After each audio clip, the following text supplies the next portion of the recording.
Hi everyone, I'm Abby. If you weren't here last week, I'm the head TA of this class, and this is the second of 3 lectures that I'm going to be giving on RNNs and related topics.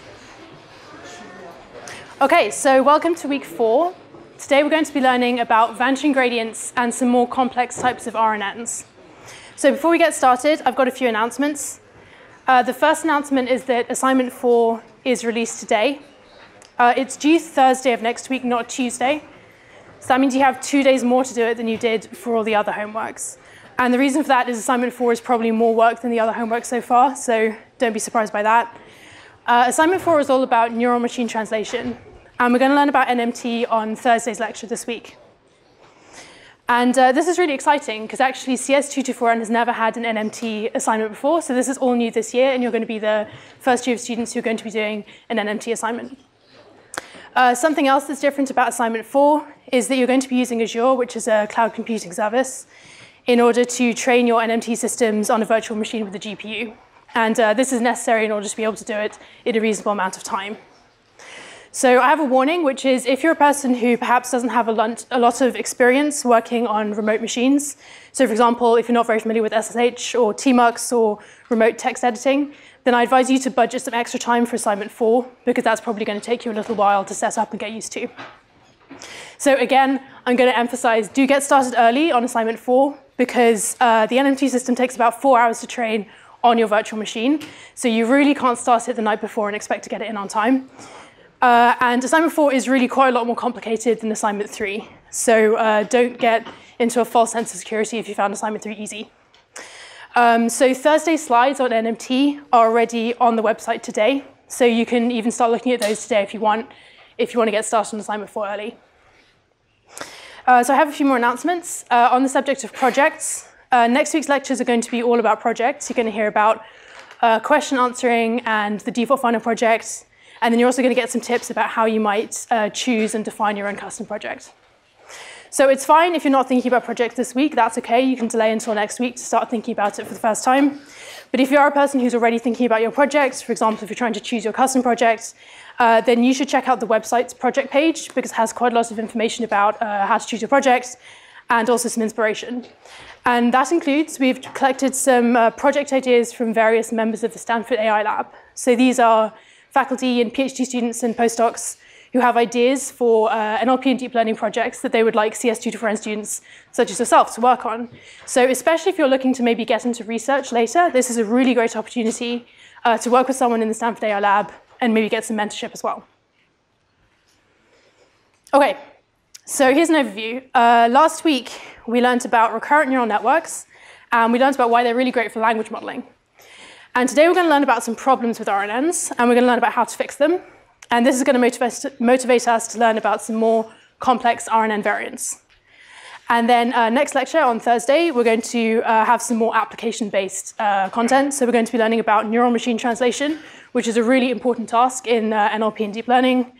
And in particular, we're going to learn about this architecture called sequence-to-sequence with attention.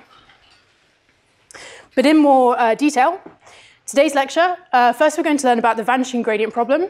And this is going to motivate us to learn about 2 new types of RNN called long short-term memory and gated recurrent units.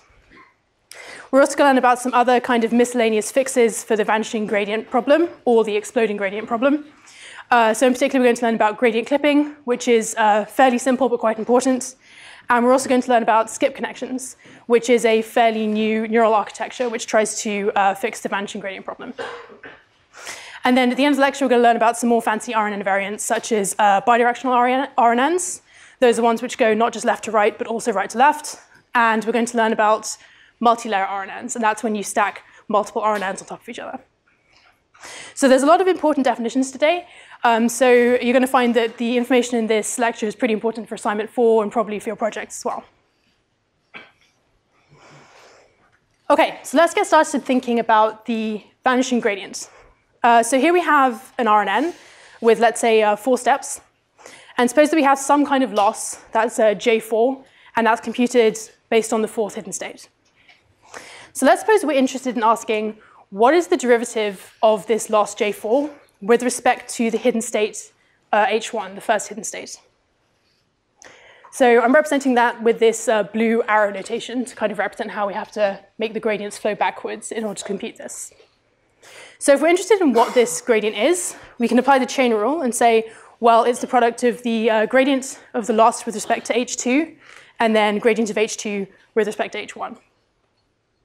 And then similarly, we can decompose that again using the chain rule, and we can do it again. So what we've done here is we've decomposed the gradient that we were interested in into the product of these various intermediate gradients. And in particular, we're seeing all these ht by ht minus 1 adjacent gradients of the hidden states. So the thing I want to ask you is, what happens if these gradients are small? Given that there's a lot of them, what happens if they're small in magnitude? So the overall problem of the vanishing gradient problem is that when these gradients are small, then our overall gradient is going to get smaller and smaller as it backpropagates further. Because the accumulated gradient is the product of all of these intermediate gradients. And when you multiply something by something small, then the whole thing gets smaller.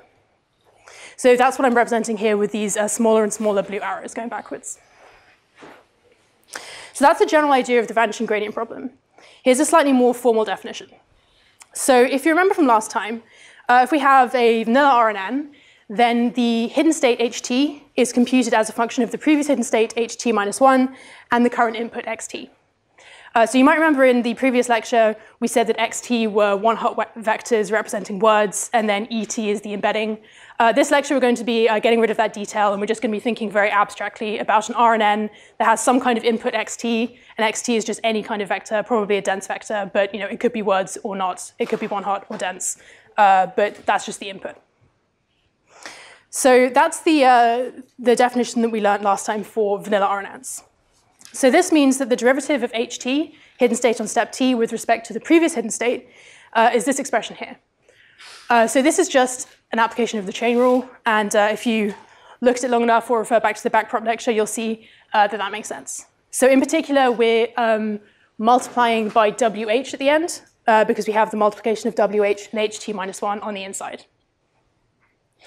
OK, so if you remember on the previous slide, we were thinking about what's the gradient of the loss on some step I, let's say, with respect to a hidden state hj on some previous step j, and maybe j is quite a few steps before I. So we can now write this in the following way. So just by applying the chain rule, then on the first line we're saying that this derivative that we're interested in can be decomposed into the derivative with respect to step I, which is kind of the last step, and then do all of those intermediate gradients of the adjacent hidden states as well. So that first line is just exactly the same thing as we were looking at on the picture, the diagram on the previous slide.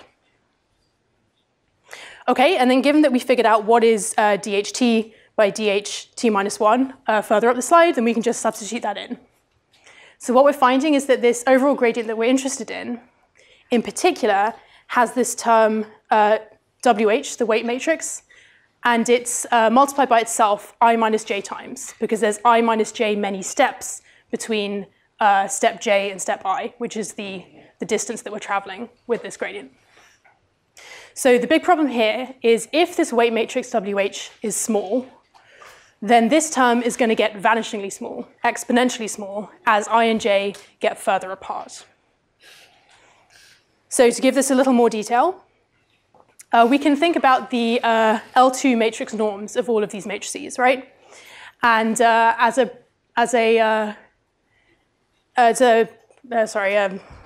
it's a known fact of L2 norms that you have this inequality that the norm of the product of some matrices is less than or equal to the product of the norms of the matrices. So in particular, we're seeing that the norm of this gradient that we're interested in is less than or equal to the product I minus j many times of the norm of the weight matrix wh. So this is what we mean when we say we're concerned about wh being small, because if it's small, then the thing on the left has to be exponentially small. So in particular, in this paper that you can click on at the bottom if you're interested, Pascanu et al. Showed that if the largest eigenvalue of the weight matrix wh is less than 1, then this gradient on the left is going to shrink exponentially. And you can probably see intuitively why this is true. So if, as a simplifying assumption, we suppose that wh was not a matrix, but simply a scalar, it was just a single number, then you could see why if that number was greater than 1, then the whole thing is going to explode. And if that number is less than 1, then it's going to shrink exponentially as you multiply by the same number again and again. So you can check out the paper for more details, but here the bound is 1, partially because we have the sigmoid nonlinearity, and that's based on the bounds of what we know the norm of the sigmoid function could be. So this shows you why if the WH matrix is small, or if its largest eigenvalue is small, then we're going to have vanishing gradients. And similarly, if you check out the paper, you can see that there's a similar proof relating if the largest eigenvalue is greater than 1 to having exploding gradients. So that's when the gradients get bigger and bigger as you backprop further. OK, so hopefully I've convinced you that vanishing gradients is a phenomenon that happens in RNNs, but I haven't yet said why this is a problem. So why should we view this as a bad thing if the gradients are getting larger and larger or smaller and smaller as you backprop? So here's a picture that might illustrate why it's a bad thing. So as before, suppose that we're thinking about what's the derivative of the loss on the 4th step with respect to the first hidden state. And we have this situation where the gradient is getting smaller and smaller as it goes backwards. But then think about what is the gradient of, let's say, the loss on the 2nd step, also with respect to the first hidden state. So I'm representing that with the orange arrows. And what my point is here is that the magnitude of the gradient signal from close by is a lot bigger than the magnitude of the gradient signal from far away. And this means that when you update your model weights, the signal that you're getting from close by is going to be so much bigger than the signal from far away that essentially you're only going to optimize with respect to these nearby effects and not the long-term effects. So you're going to lose the long-term effects inside the nearby effects. Any questions about this? Yeah? So would it make sense, considering that we do actual updates, we are actually summing over multiple j's, not just one j. So the nearer term should have a... Sorry, what was the last part? The nearer term should have a larger effect, considering you are updating the sum of the gradients over different j's. OK, so I think the observation was that given that, for example, in language modeling, you might be summing over multiple losses, there's a loss at every step, and you sum all of them, and that's your overall loss, then you do want to update more with respect to the nearby losses than the far losses. So I think, yeah, so if the design of your objective function is that it's the sum of the losses in every step, then you do want to weight all of them equally. I think my point was more about what is the influence of the action of the weight matrix at this early stage? What is its influence on a loss that's nearby? And what is its influence on a loss that's far away? And due to the dynamics of how the vanishing gradient problem works, then the influence on the loss that's far away is going to be much less than the influence nearby. And I'm going to give some more linguistics examples later of why you might want to learn the connections that are further away. So essentially the problem is in situations where you do want to learn the connection between something that happens early and something that happens later, then you're going to be unable to learn that connection. So we'll see some motivating examples in a minute. Any other questions on this? Yeah. I'm a little confused. Like, why are you talking about like DH, like DJDH? If like H parameter, right? Only W. Okay, that's a great question. So you're asking why are we interested in some kind of DJ by DH, given that we're not updating H? H is an activation, not a weight. So the reason why we're thinking about that is because when you think about what is DJ by DW, which is a thing that we're going to update, that's always going to be in terms of DJ by DH at some point, right? So if we're thinking about W, and how it acts on the transformation from H1 to H2, then DJ4 by W in that position is going to have to go through DJ4 by DH2. So if we're getting vanishing gradients as we backpropagate further, then it's kind of like a bottleneck. Then you're certainly going to have vanishing gradients as they affect the recurrent matrix there, and indeed the matrix that's applied to the inputs.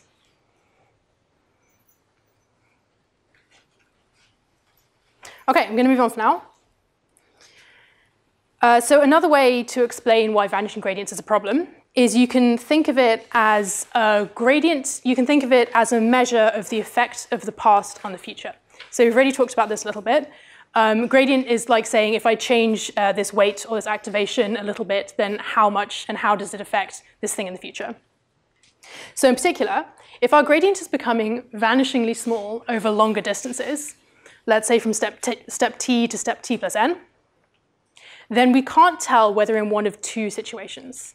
So the first situation is maybe there's no dependency between step t and step t plus n in the data. So perhaps we're learning on a task where in the task there truly is no connection or relationship to be learnt between what happens on step t and what happens on step t plus n. So there truly is nothing to be learnt, and it's actually correct that there should be, small gradients with respect to those two things. But the second possibility is that, yes, there is a true connection between those two things in the data and in the task, and really, ideally, we should be learning that connection. But we have the wrong parameters in our model to capture this thing, and therefore, that is why the gradients are small, because the model doesn't see them as connected. So we are not learning the true dependency between these two things. And the problem with the vanishing gradient problem is that we're unable to tell in this situation which of these two situations we're in. Okay, so this is all pretty theoretical. I think this example should make it a little bit more clear why the vanishing gradient problem is bad. So last week we learned about RNN language models. And if you remember, language modeling is the task where you have some kind of text and then you're trying to predict what word should come next. So here's a piece of text. It says, when she tried to print her tickets, she found that the printer was out of toner. She went to the stationery store to buy more toner. It was very overpriced. After installing the toner into the printer, she finally printed her. And can someone shout out what word do you think should come next? Tickets. Tickets, yes, exactly. So that was easy for you to do because it makes sense logically that if that was the thing she was trying to do, that's the thing she's going to do once she's gone on the whole detour for the toner. So the question is, can RNN language models easily answer this question? Would they do well at this particular language modeling example? So for an RNN language model to do well at this kind of example, then they need to learn from this kind of example in the training data. So if it saw this example in the training data, then the RNN language model would need to model the dependency, learn the connection between the appearance of the word tickets early on the 7th step and the target word tickets at the end. But if we have the vanishing gradient problem, then these gradients of the last step with respect to the early step is going to be very small because it's a fairly long distance, right? And this means that the model is going to be unable to learn this dependency easily or at all. So if the model can't learn this kind of dependency during training, then the model is going to be unable to predict similar kinds of long-distance dependencies at test time. OK, here's another example. Here's a piece of text. The text says, and this isn't a full sentence, this is just a partial sentence. It says, the writer of the books blank. And I'm going to give you two options. It's either the writer of the books is, or the writer of the books are. So again, shout out, which one do you think it is or are? Is, that's right. So the correct answer, a correct possible continuation of the sentence would be the writer of the books is planning a sequel. I can't think of a continuation that goes the writer of the books are that would be grammatically correct. So the reason why I'm bringing up this example is because this shows a kind of tension between two things called syntactic recency and sequential recency. So syntactic recency is the idea that in order to correctly predict that the next word should be more is than are, is that the word writer is the kind of syntactically close word here. So we say the writer of the books is because it's the writer is. So you can see this as the word writer and is are syntactically close, because if you looked at the dependency paths, for example, then there would be a short path in that tree.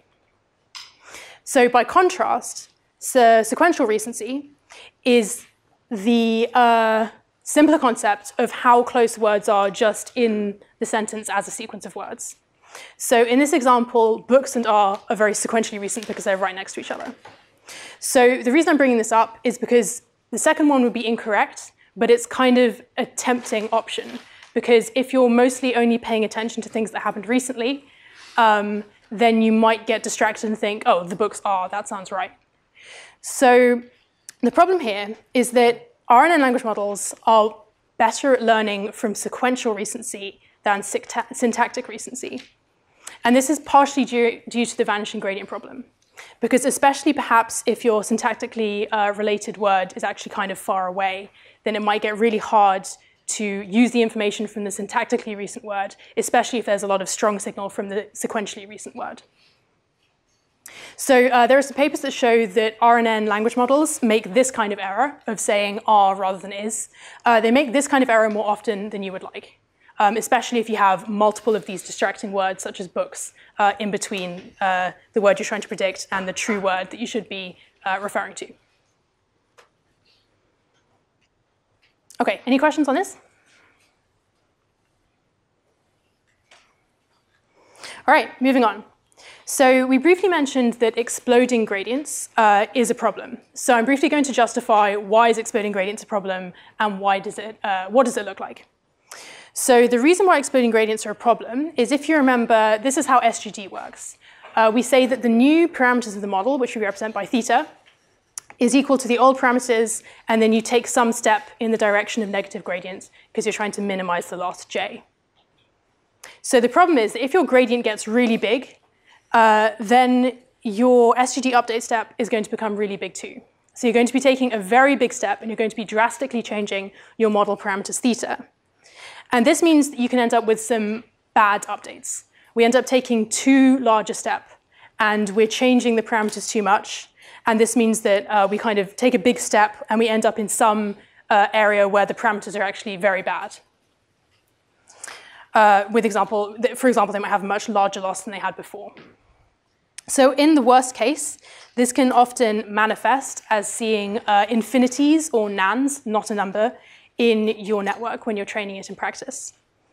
So this can happen because if you take such a big step that maybe you update your parameters so much that now they're infinity or minus infinity, something like that, then you're going to have all of these infinities within your activations as well, and then all of your losses are going to be an infinity, and the whole thing just isn't going to work at all. So it's very annoying when this happens, and unfortunately it happens fairly often. And if it does, then you have to essentially restart training from some earlier checkpoint before you got the nans and the infinities, because there's no kind of salvaging it from its new state. So what's the solution to this exploding gradient problem? The solution is actually pretty simple, and it's this technique called gradient clipping.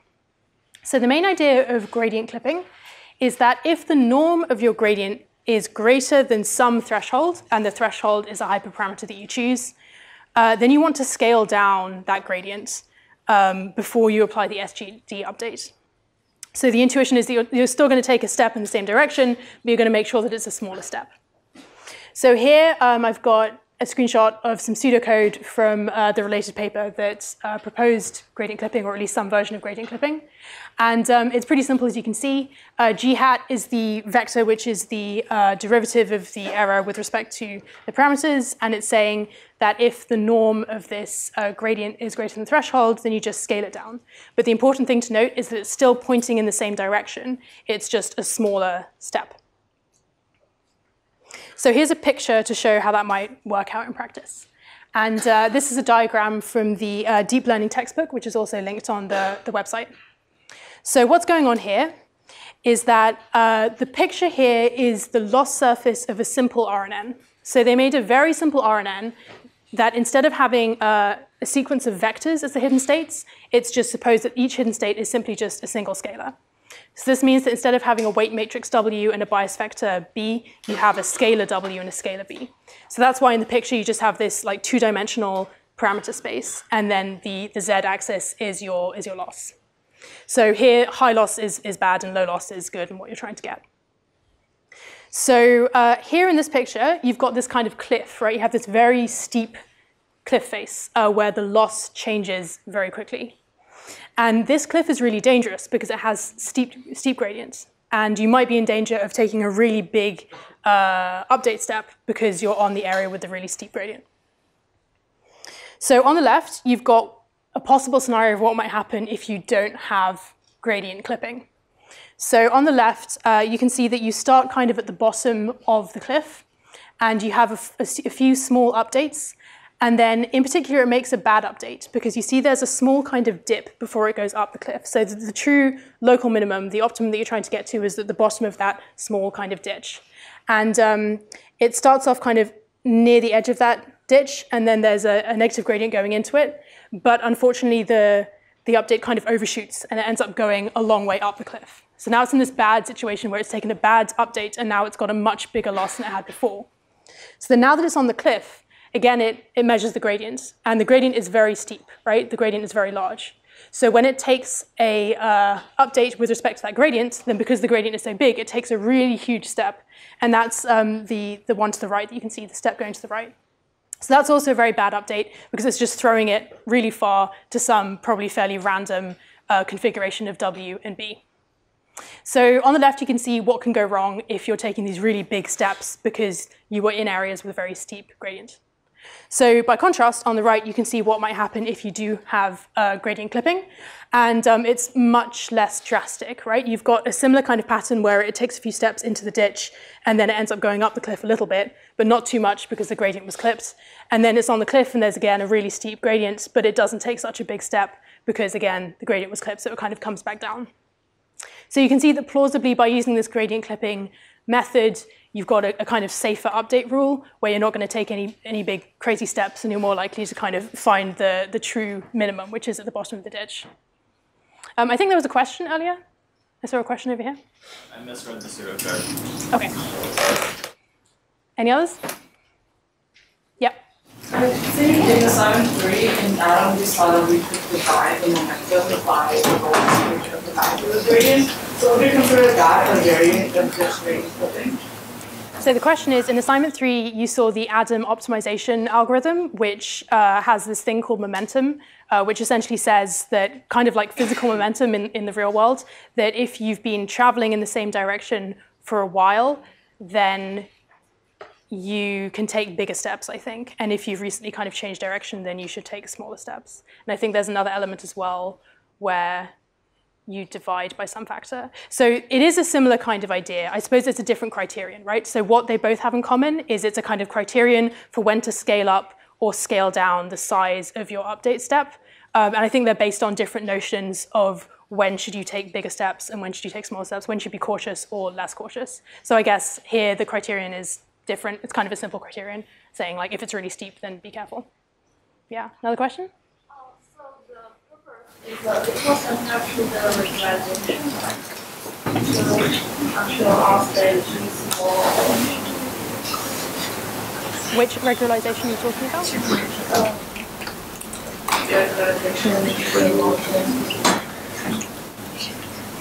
Okay, so the question is this similar to regularization of some kind, right? So I suppose, yeah, there are some things in common. So for example, L2 regularization says that you want, for example, your weight matrices to have a small L2 norm, right? And the idea is that you're trying to prevent your model from overfitting the data by having some kind of constraint that says you have to keep your weights fairly simple, that is, keep them, small. So I suppose the relationship is that here we're saying that we don't want the norm of the gradients to be too big. I don't know if this is related to overfitting. I guess I'd have to think more carefully about that. But I guess it's a similar kind of constraint that you're placing. OK, I'm going to move on for now. So we've talked about how you might fix the exploding gradient problem with gradient clipping, but we haven't talked about how we might fix the vanishing gradient problem. So to recap, I think one way to characterize the problem with the vanishing gradients in RNNs is that it's too difficult for the RNN to learn to preserve information over many time steps. So in our example with printing the tickets and remembering that it's the tickets that she wants to print, you could think of it as it's hard for the RNN language model to correctly predict tickets because in a way it's too hard for the RNN language model to learn to retain the tickets information and use it later. So if you look at the equation for vanilla RNNs and how we compute the hidden state based on the previous hidden state and the input, you can see that the hidden state is in a way constantly being rewritten. It's always computed based on these linear transformations and the nonlinearity. So it's not all that easy to preserve the information from one hidden state to the other, in particular because we're putting it through this nonlinearity function. So this motivates us to ask, what about an RNN with some kind of separate memory? If we had some kind of separate place to store information that we wanted to use later, then would this make it easier for our RNN to learn to preserve information over many time steps?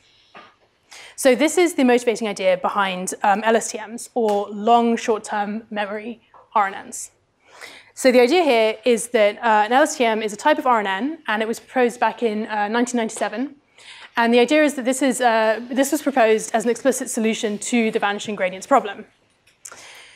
So one of the main differences here is that on each step t, instead of just having a hidden state, ht, we have both a hidden state, ht, and a cell state, which we denote ct. And both of these are vectors of some same length, n.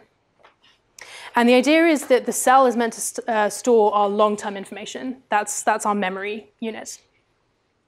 Another super important thing is that the LSTM can erase and write and read information from the cell.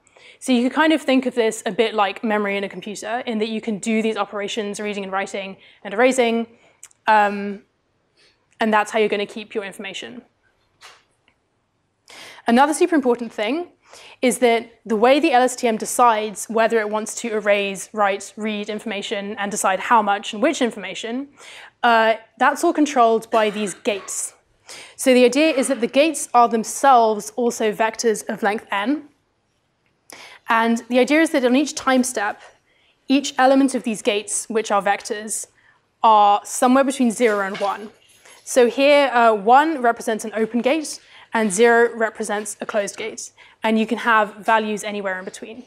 So the overall idea, which we're going to firm up on the next slide, but the overall idea is that if the gate is open, that represents some kind of information being passed through, and if the gate is closed, it means that information does not pass through. Okay, so the last really important thing is that the gates are dynamic. They're not just set at some constant value for the whole sequence.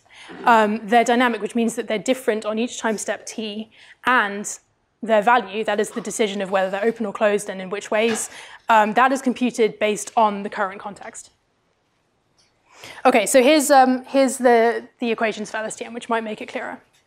So suppose we have some sequence of inputs xt, and we want to compute a sequence of hidden states ht and cell states ct.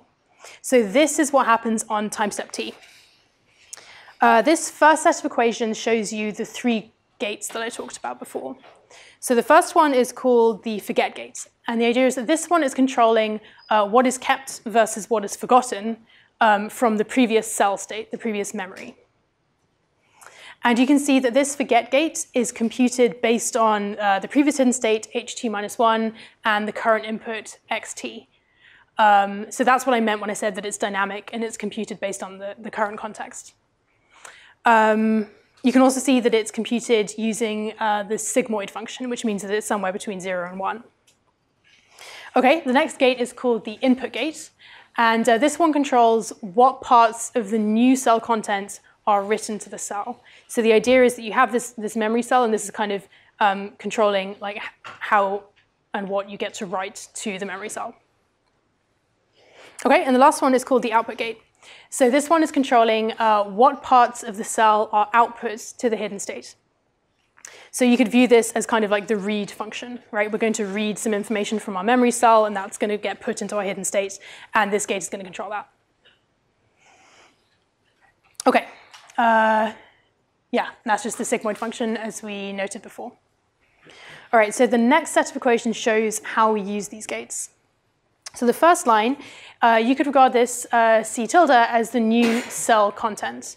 So this is the new content that you want to write to the cell. And this is also computed based on your previous hidden state and your current inputs. And this goes through a tan H nonlinearity. So this is kind of the main content that you are computing based on the context, and you want to write this into memory. So on the next line, what's happening is that we're going to use the forget gate to selectively forget some of the information from the previous memory cell. And you can see that we're doing this element-wise product. That's what the little circle is. So the idea is that if you remember that ft is a vector full of values between 0 and 1, when you do an element-wise product between ft and the previous cell state ct-1, then what you're essentially doing is you're kind of masking out some of the information from the previous hidden state. Sorry, no, previous cell state. So when f is 1, then you're copying over the information, but when f is 0, then you're getting rid of that information, you're erasing it or forgetting it. Okay, and then the other half of this equation, it times c tilde t, That's the input gate controlling which parts of the new cell content are going to get written to the cell. Okay, and then the last thing we do is we pass the cell through a tanh. That's just adding another nonlinearity. And then you pass that through the output gate, and that gives you the hidden state. So in LSTMs, we often think of the hidden states as being like the outputs of the RNN. And the reason for this is that you kind of view the cell states as being this kind of internal memory that's not generally accessible to the outside, but the hidden states are the parts that you're going to pass on to the next part of the model. So that's why we view it as kind of like the output of the model. And this is, yeah, just a reminder that those circles are element-wise products, and that's how we apply the gates. Does anyone have any questions about this?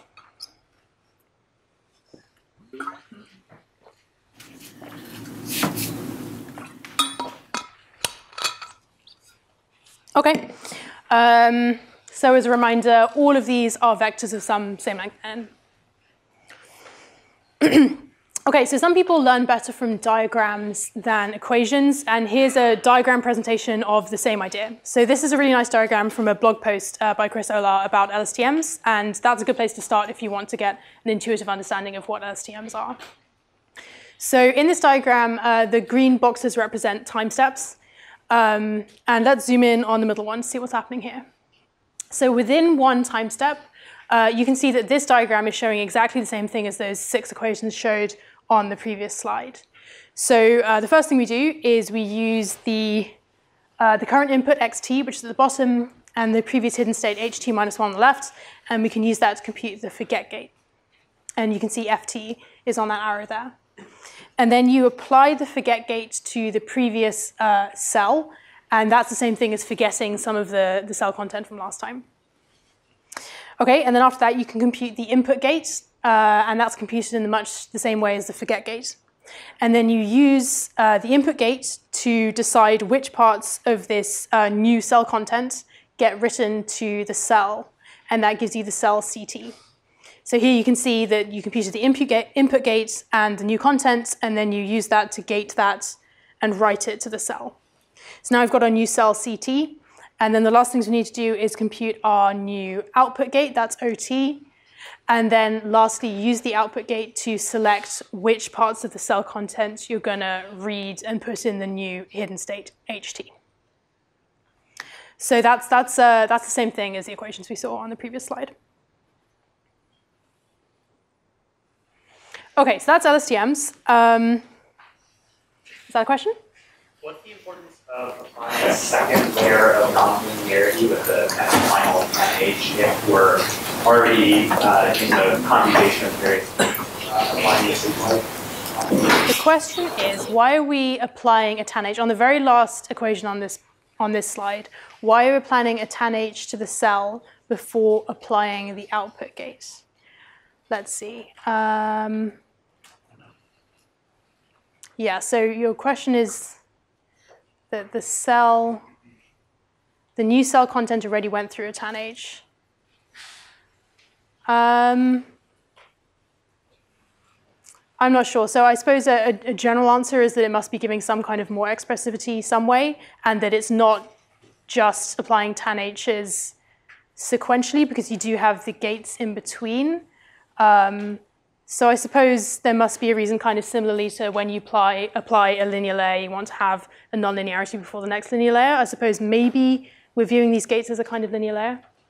I'm not sure. I'll look it up. Okay, so that's LSTMs. And if you recall, we were, oh, question? Why is it that in the forget gate, you don't look at the previous cell state, but you just look at the new hidden state? Like it seems like if you're just deciding what to forget from the cell state, you should look at it. So the question is, why is the forget gate computed only from the previous hidden state and the current input? Why is it not computed based on CT minus 1 itself, right? Because surely you want to look at the thing to figure out whether you want to forget it or not. That's a pretty good question. So I suppose one reason why you might think that this works fine is that the LSTM might be learning a general algorithm for where it stores different types of information in the cell, right? So maybe it's learning that in this particular position in the cell, I learn information about this particular semantic thing, and then in this situation, I want to use that or not use that, forget it or keep it. But yeah, I haven't entirely convinced myself why you don't want to look at the contents of the cell itself in order to decide. I suppose another thing to notice is that HT-1 was read from CT-1, so I suppose there is some information there, but not necessarily all of the information. Yeah, I'm not sure. That's another thing I need to look up, I guess. Any other questions? OK. So that's LSTMs. And LSTMs were introduced to try to solve the vanishing gradient problem. So the question is, how exactly is this architecture making the vanishing gradient problem any better?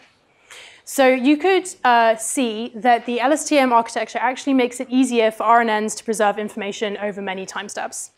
So while it was kind of difficult for the vanilla RNN to preserve the information over all of the hidden states, there's actually a fairly easy strategy that makes it simple for the LSTM to preserve the information. So namely, if the forget gate is set to remember everything on every step, that's a fairly simple strategy that will ensure that the information in the cell is going to be preserved indefinitely over many time steps. So I don't know if that's actually a good strategy for whatever task you're trying to do, but my point is that there is at least a fairly straightforward way for the LSTM to keep the information over many steps. And as we noted, that's relatively harder for the vanilla RNN to do. So you can think of this as the key reason why LSTMs are more able to preserve the information and thus are more robust to the vanishing gradient problem. However, I think you should still note that LSTMs don't necessarily guarantee that we don't have a vanishing or exploding gradient problem. You could still have that problem, but the thing to remember is that it's easier to avoid it in a way. OK, so LSTMs have been shown to be more robust to the vanishing gradient problem, but I'm going to tell you a little about how they've actually been more successful in real life. Was that a question? Yeah, that's a cool question. How the back propagation was written, just plugging in LSTM, how different it is from the normal RNNs. From my point of view, if you zoom out the factor with J with respect to H, you see you to propagate through all H's. Like, how does having an extra C end up change the story? OK, so it's a great question. The question is, why is it that just because you have these LSTM-defined forward equations, why do you not have the vanishing gradient problem? Why does the logic about the chain rule kind of getting smaller and smaller or bigger and bigger not apply? So I think the key here is that in the vanilla RNN, the hidden states are kind of like a bottleneck, right? Like all gradients must pass through them. So if that gradient is small, then all downstream gradients will be small. Whereas here you could regard the cell as being kind of like a shortcut connection, at least in the case where the forget gate is set to remember things. Then that's kind of like a shortcut connection where the cell will stay the same if you have the forget gate set to remember things.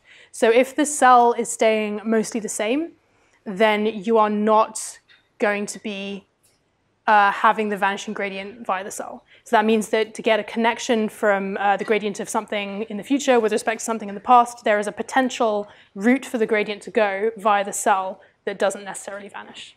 Sorry, can I add one more question? Mm-hmm. Since you have a shortcut, how to make sure that, because when you do a back propagation, you actually have two nodes after the same thing, how do you make sure that it's like mathematical checkout so those two gradients are actually the same, or you have a calculus with those two gradients?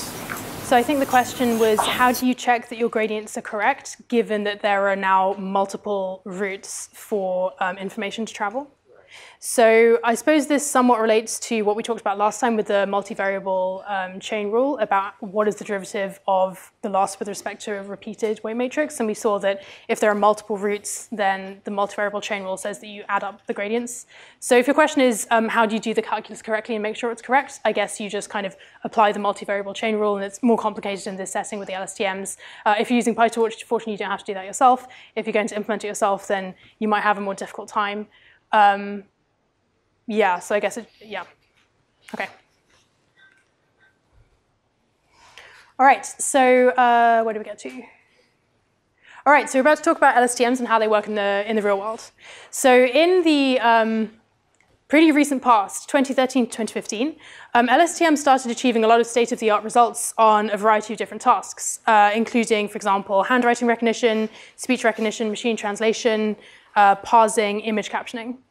So over this period, LSTMs became the dominant approach in a lot of these application areas because they worked convincingly a lot better than vanilla RNNs. However, today, in 2019, things change pretty fast in deep learning. So other approaches, for example, transformers, which you're going to learn about later in the class, in some of these application areas, they seem to have become the dominant approach. So to look into this, I had a look at WMT, which is a machine translation conference and also competition where people submit their MT systems to be evaluated. And I looked at the report, the summary report from WMT 2016. And in this report, I did a quick Control F, and I found the word RNN appeared 44 times. So it seems that most people entering this competition were building their MT systems based on RNNs and, in particular, LSTMs. And then I looked at the report from 2018, just 2 years later, and I found that the word RNN only appeared 9 times, and the word transformer appeared 63 times. And in fact, the organizers noted that most people seem to be using transformers now.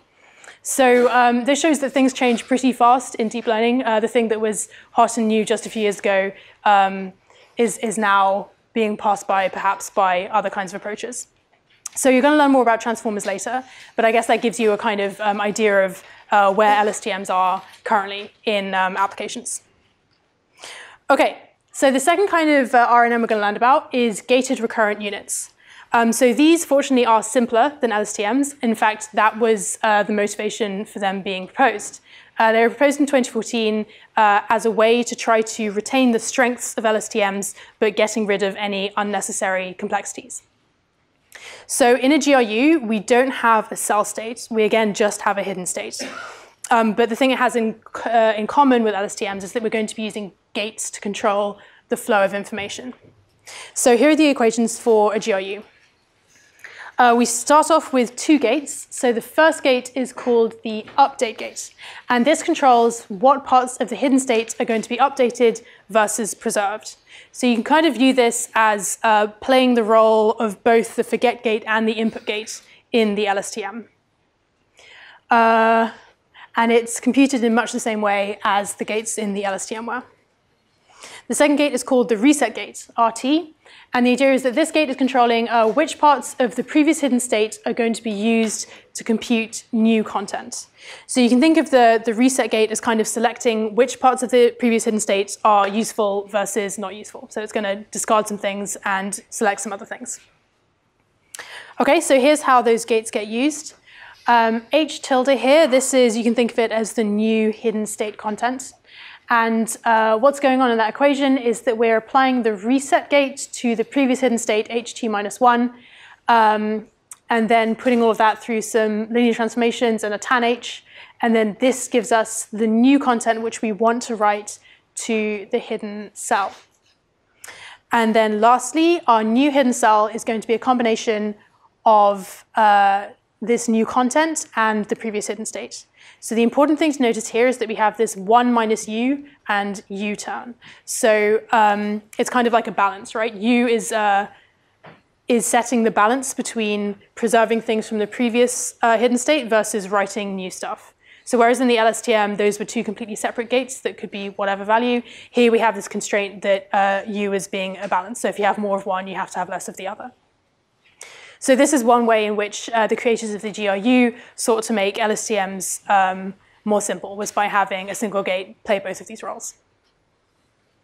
OK, so that's GRUs. And I think it's a little less obvious just looking at it why GRUs help the vanishing gradients problem, because there is no explicit memory cell like there is in LSTMs.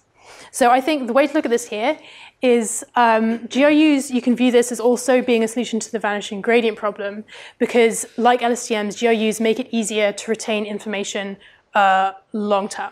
So for example, here, if the update gate UT is set to 0, then we're going to be keeping the hidden state the same on every step. And again, that's maybe not a good idea, but at least that is a strategy you can easily do in order to retain information over long distances.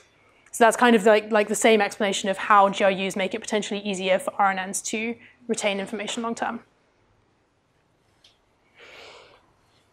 Okay, so we've learned about these two different types of RNNs. Yes? The update gate and the reset gate in the GRU, should we consider it as these two gates are analogous to two of the gates in the LSTM, or is it more like kind of what you're describing right now, where it's like a blurring, where you combine the forget and input and forget and output and created these two new gates? I think the question was, should we view these two gates in the GRU as being a precise analogy to the gates in the LSTM, or are they more of a fuzzy analogy? I'd say probably more of a fuzzy analogy because there are other changes going on in here, like for example, the fact that there's no separate memory cell means that they're not performing exactly the same functions. Yeah. Okay, so we've learned about LSTMs and GRUs, which are both more complicated forms of RNNs, more complicated than vanilla RNNs, and they are both more robust to the vanishing gradient problem. So it would be useful to know which of these should we be using in practice, which one is more successful, the LSTM or GRU. So I did a little reading, and it looks like researchers have proposed a lot of different types of gated RNNs. So it's not just GRUs and LSTMs, there's many other papers with lots of other different variants. But these are definitely the two that are most widely used. And you could probably say that the biggest difference between the two, for sure, is the fact that GRUs are simpler and quicker to compute, and they have fewer parameters. So this makes an actual practical difference to you as a deep learning practitioner, because if you build your net based on GRUs, then it's going to be faster to run forwards and faster to train, and so on. So other than that, there appears to be no very conclusive evidence that one of these, LSTM or GRUs, is consistently outperforming the other on lots of different tasks. It seems that often, sometimes GRUs do perform as well as LSTMs, but there are cases where one of them performs better than the other. So as a rule of thumb, it seems like LSTM is often a good default choice to start with, especially if your data has particularly long dependencies, because there's evidence to think that LSTMs might be slightly better at keeping information over very long distances. And also, if you have a lot of training data, you might think that LSTMs are a better choice because they have more parameters, which means that maybe you need more training data to learn them. So a rule of thumb is that maybe you want to start with LSTMs, and if you're happy with that performance and happy with how long it takes to train, then you stick with that. But if you feel like you need it to be more efficient, then maybe you should switch to GRUs and see how that goes with the performance and if it's faster. All right, so we've talked so far about how the vanishing and exploding gradients are a problem that occur a lot in RNNs. But the question is it only an RNN problem? Does this occur in other kinds of neural networks as well? And the answer is no, it's not just an RNN problem. In fact, vanishing and exploding gradients are a pretty significant problem for most neural architectures, such as feed-forward and convolutional, especially when they're deep. And this is a really serious problem because there's no point having a really cool neural architecture if you can't learn it efficiently because of the vanishing gradient problem.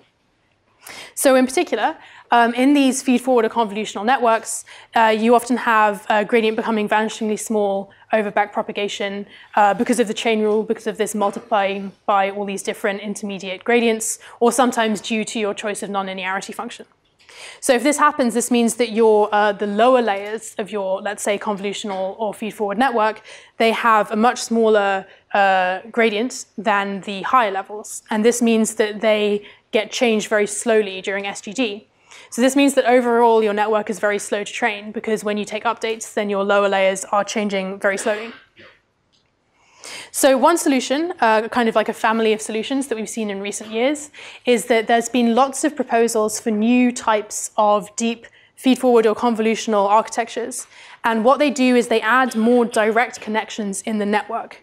And the idea, kind of as we talked about before, is that if you add all of these direct connections between layers, like maybe not just adjacent layers, but further apart layers, then it makes it much easier for the gradients to flow, and you're going to find it easier to train your network overall.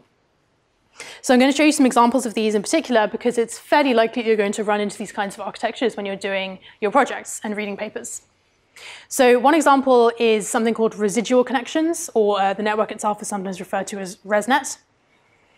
And here we've got a figure from the related paper. So what's going on in this diagram is that you have the usual kind of, you've got a weight layer and a nonlinearity, which is ReLU, and another weight layer. So if you regard that function as being f of x, what they're doing is instead of just transforming x to f of x, they're taking f of x plus x. So they're adding this identity skip connection where the input x is skipped over those two layers and then added to the output of the two layers. So the reason why this is a good idea, also known as skip connections, is that the identity connection is going to preserve information by default, right? So if you imagine perhaps if you initialize your network and you initialize your weight layers to have small random values, then if they're small and kind of close to 0, then you're going to have something like a noisy identity function, right? So you're going to be preserving information by default through all of your layers. And if you have a very deep network, that means that even after many layers, you're still going to have something like your original input. So the people who wrote this paper, they show that if you don't have something like skip connections, then actually you can find that deep layers, deep networks perform worse on some tasks than shallow networks, not because they're not expressive enough, but because they're too difficult to learn. So when you attempt to learn the deep networks, it just doesn't learn effectively and you end up getting worse performance in the shallow network. So the people who wrote this paper, they showed that when they add these skip connections, then they made the deep networks much more effective and they managed to get good performance. So another example, which kind of takes this idea further, is something called dense connections or DenseNet. And again, this was something proposed, I think, in a feed-forward or convolutional setting. And it's just kind of the same as skip connections, but except connect everything to everything. So add more of these skip connections kind of from all layers to all layers. And they show that this performs even better. And the last one I want to talk about, which I don't have a picture for, is something called highway connections. So this is similar to the residual or skip connections, but the idea is that instead of just adding your identity connection, the idea is that you're going to have a gate that controls the balance between adding the identity and computing the transformation. So instead of fx plus x, you're going to have gate times fx plus 1 minus gate times x, something like that. So this work was actually inspired by LSTMs, but instead of applying it to a recurrent setting, they were seeking to apply it to a feed-forward setting. OK, I'm going to keep going for now. So overall, the question was, how much are vanishing exploding gradients a problem outside of the setting of RNNs? And I think the important takeaway is that it is a big problem, but you should notice that it is particularly a problem for RNNs. So RNNs are particularly unstable, and this is essentially due to the repeated multiplication by the same weight matrix. If you remember from last time, the characteristic thing about RNNs that makes them recurrent is the fact that you're applying the same weight matrix over and over again. So this is actually the core reason why they are so prone to the vanishing and exploding gradients. And you can see some more information about that in the paper. OK, so I know there's been a lot of dense information today, a lot of notation. So here's a recap. If I've lost you at any point, now is a good time to jump back in, because it's going to get a little easier to understand, perhaps. So OK, recap, what have we learned about today? The first thing we learned about was the vanishing gradient problem. We learned what it is, we learned why it happens, and we saw why it's bad for RNNs, for example, RNN language models. And we also learned about LSTMs and GRUs, which are more complicated RNNs, and they use gates to control the flow of information. And by doing that, they are more resilient to the vanishing gradient problem. OK, so for the remainder of this lecture, we think we've got about 20 minutes left. We're going to be learning about 2 more advanced type of RNNs. So the first one is bidirectional RNNs, and that's all about information flowing left to right and right to left. And then we're also going to learn about multi-layer RNNs, which is when you apply multiple RNNs on top of each other. So I'd say that both of these are pretty simple conceptually, so it shouldn't be too hard to understand. All right, so let's start with bidirectional RNNs. This is a picture which you saw at the end of last lecture. So if you remember, sentiment classification is the task when you have some kind of input sentence, such as the movie was terribly exciting, and you want to classify this as a positive or negative sentiment. So in this example, it should be seen as positive sentiment. So this is an example of how you might try to solve sentiment classification using a fairly simple RNN model. Here we're using the RNN as a kind of encoder of the sentence, and the hidden states represent the sentence, and we'll do some kind of combination of the hidden states to compute what we think the sentiment is. So my question is, if we look at, let's say, the hidden state that corresponds to the word terribly, and we're regarding this hidden state as a representation of the word terribly in the context of the sentence. So for this reason, we sometimes call hidden states in this kind of situation a contextual representation, because the idea is that it's a representation of the word terribly in the context of the sentence. So the thing to think about here is that this contextual representation, it only contains information about the left context. So for terribly, the left context is the words the movie was. And this hidden state, the one that's got the blue box around it, has only seen information to the left. It hasn't seen the information of the words exciting or exclamation mark. So what we're asking is, what about the right context? The right context of terribly is the word exciting and the exclamation mark. And do we think that the right context is useful here? Do we think that this is something we want to know about? And I would argue that in this example, it is actually kind of important because we've got the phrase terribly exciting. And if you look at the word terribly in isolation, terrible or terribly usually means something bad, right? But terribly exciting usually means something good because it just means very exciting. So if you know about the right context, the word exciting, then this might quite significantly modify your perception of the meaning of the word terribly in the context of this sentence. And especially given that we're trying to do sentiment classification, this is kind of important. So this motivates why you might want to have information from both the left and the right when you're making your representations. When you were a kid, your parents told you to look both ways before you cross the street, you might regard it as the same kind of idea, that there's useful information to the left and the right that you'd like to know about before you do anything. Okay, so that's the motivation, and here's how a bidirectional RNN might work in practice. I have a kind of accidentally festive color scheme here. So the idea is that you have two RNNs going on. You have the forward RNN as before that encodes the sentence left to right, and then separately you also have a backwards RNN, and this has completely separate weights to the forward RNN. So the backward RNN is just doing the same thing, except that it's encoding the sequence from right to left. So each of the hidden states is computed based on the one to the right. And then finally, you just take the hidden states from the two RNNs, and then you concatenate them together, and you've got your final kind of representations. So in particular, if we now think about this contextual representation of the word terribly in the context, this vector has information from both the left and the right, right? Because you had the forwards and the backwards RNNs that respectively had information from both left and right. So the idea is that these concatenated hidden states, those can be regarded as kind of like the output of the bidirectional RNN. Like if you're going to use these hidden states for any kind of further computation, then it's these concatenated hidden states that you're going to be passing on to the next part of the network. Here are the equations that just say the same thing. So you have your forward RNN, and here we've got a notation that you might not have seen before.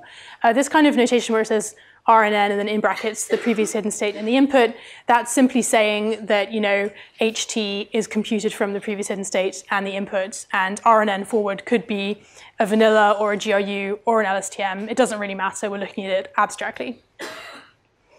So you have these two separate RNNs, RNN forwards and RNN backwards, and generally these have separate weights, although I have seen some papers where they have shared weights. So it seems that sometimes that does work better, perhaps maybe when you have less training data. And then finally, we regard these concatenated hidden states, which we might just denote as HT, as being like the hidden states of the bidirectional RNN. So the previous diagram is pretty unwieldy. So here's a simplified diagram, and this is probably the only kind of diagram you're going to see from now on to denote bidirectional RNNs. So all we've done here is we've just made all of the horizontal arrows go left and right to represent that this is a bidirectional RNN. So the other thing you should assume is that the hidden states depicted here, you know, these red rectangles with the dots, you can assume that those are the concatenated forwards-backwards hidden states from the bidirectional RNN. You're going to explain that separately in the demonstration.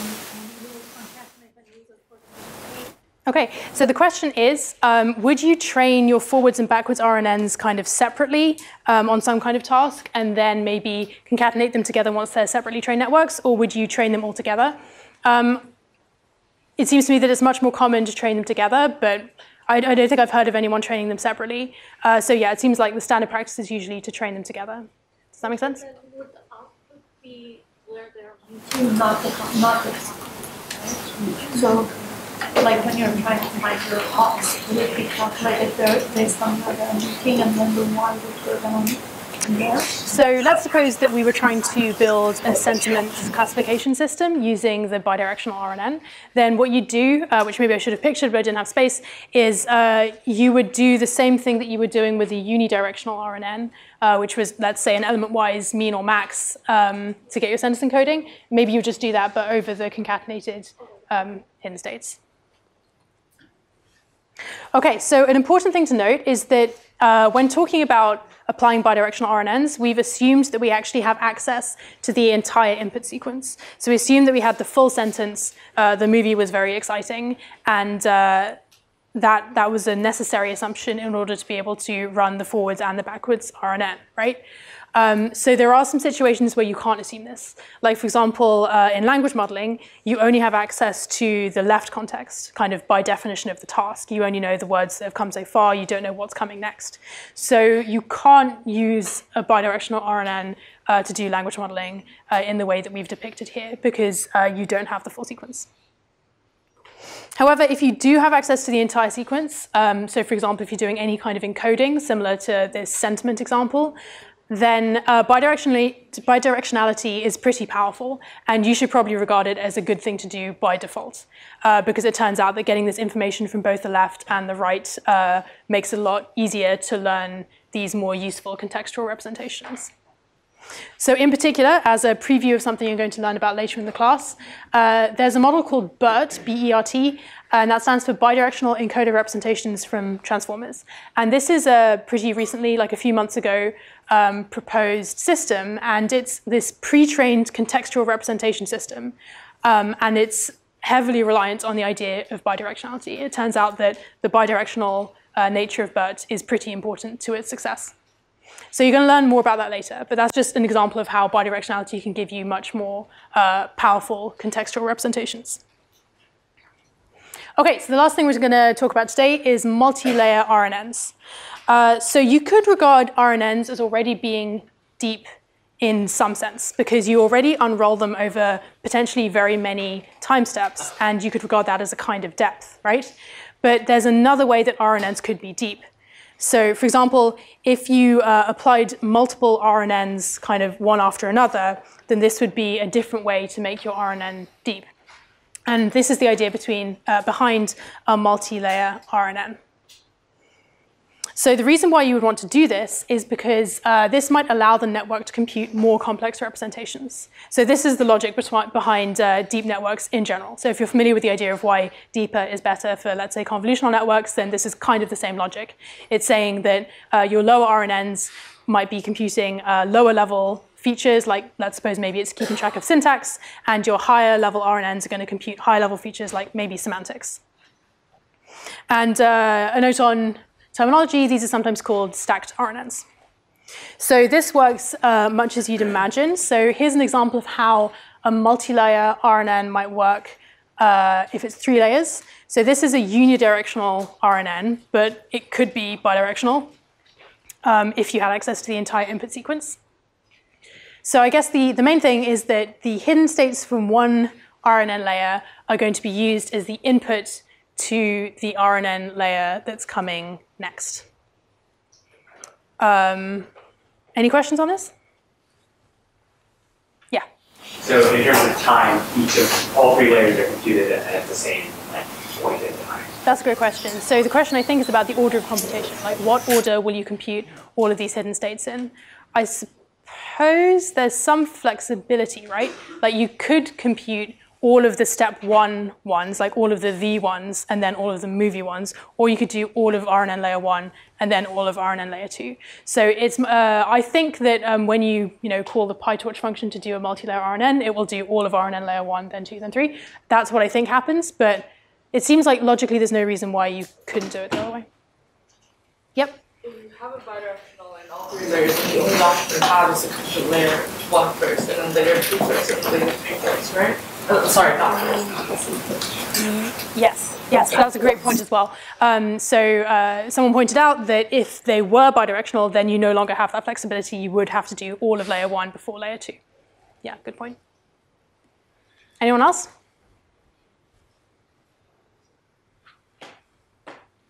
Okay. So multi-layer RNNs in practice, these tend to perform pretty well in that when I look at RNN-based systems that are doing very well on some kind of task, they usually are some kind of multi-layer RNN. But they certainly aren't as deep as the deep convolutional and feed-forward networks you might have seen in, for example, image tasks. So whereas very deep convnets, I think, are hundreds of layers now, you certainly aren't getting RNNs that are that deep. So for example, in this paper from Google, they're doing this kind of large hyperparameter search for neural machine translation to find which kinds of hyperparameters work well for NMT. And in this paper, they found that 2 to 4 layers was best for the encoder RNN, and 4 layers was best for the decoder RNN. You'll find out more about what encoder and decoder mean next time. But those are fairly small numbers, although they did find that if you add these skip connections or these dense connections, then it makes it much easier to learn some even deeper RNNs more effectively, like maybe up to 8 layers. But these certainly aren't hundreds of layers deep.